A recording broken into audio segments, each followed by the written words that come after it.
Puro nga. Meron tayong EcoBoost ngayon guys. So, check natin to. 1.0 3-cylinder na engine. Kasi medyo malaba. So, tingnan natin kung ubra.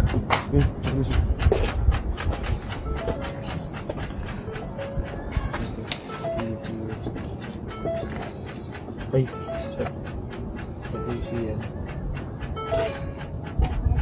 Ito si Master Scanner.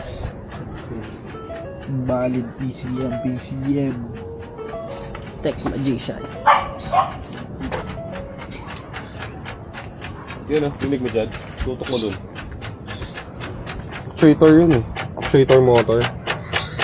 Klak na ganun. So, may shop daw na gumawa nito. Kaso lang, mas mahal pa rin nagastos naman dun sa bayad dun sa mga replacement na ginawa rin. Hindi rin nagawa. So, if magkasundo tayo sa price, kuhanin natin. Kasi kailangan natin to. Ubus na yung stock natin ng EcoBoost. So, kahit ano pang sira nito, kaya naman natin to. Sa price lang magkakasundo kung magtutog na. Kasi mukhang marami papalitin.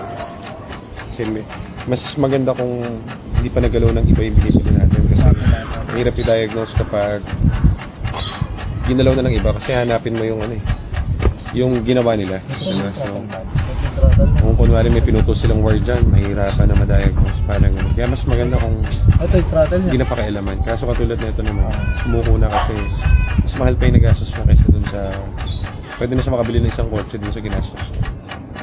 So, tingnan muna natin. Pero kahit ano pa man sira nito, kaya naman natin ma-repair. Kaya natin gawin bago ulit. Price lang. Kasi nga syempre, yung seller, syempre, naghahangad din yun. Kasi syempre, gumastos na siya. So, tingnan natin kung magtutugma yung price natin sa price niya. Kasi hindi pa pwede itong ganito lang. Kailangan itong gagawin talaga sa mabusisin project. So, tingnan natin kung all goods. Bangan nyo. Okay. Alam mo ba? Yung hindi, ang problem kasi natin yan.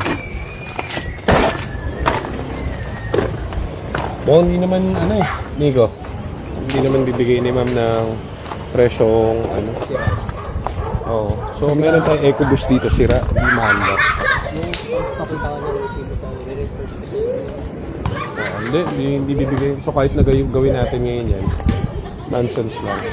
So, offer na lang natin. Babalik naman yan. Gawin na lang natin sa Pesta doon. papatawin ko. Si ma'am kasi naghahangad doon sa price niya. So, yun ang problem. Kapag ganito kasi, tulad doon, malaki yung nagastos. So, kung saan-saan na yung kilalang shop yung pinagdala niya. So, mali-mali yung ewan ko lang, tingin ko lang mali-mali yung yung ginawa. Kasi walang kinalaman doon sa ignition coil yung pag-jerk doon sa transmission. So, mahirapan tayong tawarin to kasi siyempre, gumastos siya, hindi ng mindset niya. Malaki na yung ginastos niya. Yun nga lang ang problema, ay sira pa rin yung kotse. So, di ba? Bibili ka as good as parts out.